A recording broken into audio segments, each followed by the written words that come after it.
हरे कृष्णा, धन्यवाद प्रणाम आप सभी को। तो आज हम ये जानेंगे कि इस कलयुग में भगवान की भक्ति हमें कैसे करनी चाहिए। भगवान श्री कृष्ण का भगवान श्री कृष्ण का प्रेम हम कैसे प्राप्त करें। तो बृहद नारदीय पुराण में ये श्लोक आता है, हरे नाम एव केवलम कलौ नास्तेव नास्तेव नास्तेव गतिरन्यथा। कला और दम्भ के इस युग में मोक्ष का एकमात्र साधन भगवान के पवित्र नाम का कीर्तन करना है और कोई दूसरा मार्ग नहीं है, नहीं है, नहीं है।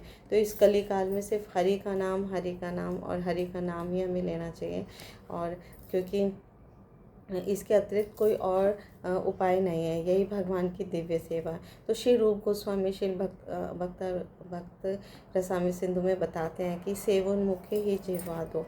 तो ये सेवा हम कैसे करें, मुख और जीव से।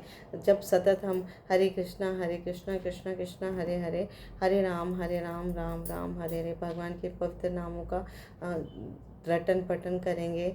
और ये सेवा सिर्फ मुख और जीवा से शुरू होती है।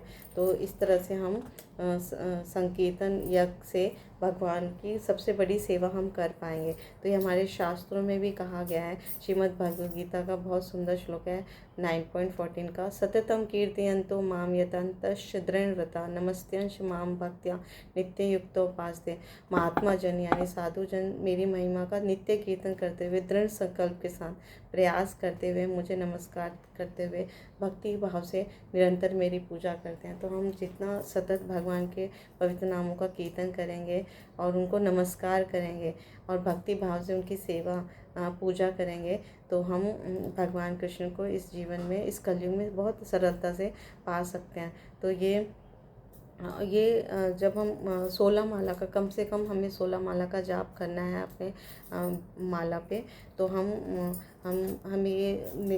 इस पर श्रद्धा उत्पन्न होगी और हम फिर सारा दिन हम भगवान के नामों को गाते रहेंगे, तो थकेंगे भी नहीं। तो ये भगवान श्री कृष्ण की वास्तविक सेवा है।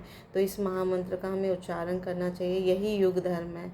तो भगवान का प्रेम प्राप्त करने की सर्वोत्तम विधि है। तो श्रीमद् भागवतम में भी बहुत सुंदर श्लोक आता है, 12वें स्कंद का 3 अध्याय का 52वां श्लोक, कृत्ययध्यायतो विष्णु त्रेतायां यजतो मखे द्वापरे परिचर्यायां कलो तदहरि कीर्तनात्। सतयुग में भगवान विष्णु का ध्यान करके जो हम फल प्राप्त करते थे ना, क्योंकि सतयुग के जो लोग थे उनकी आयु तो लाख लाख वर्ष होती थी, और त्रेता युग में जो यज्ञ करने से हमें फल मिलता था, त्रेता युग में भी कई हजार वर्ष होते थे, तो वहाँ पे यज्ञ किया जाता था। और द्वापर युग में जो फल भगवान के श्री चरणों की सेवा करके, अर्चा विग्रह का सेवा पूजा करके प्राप्त होता है।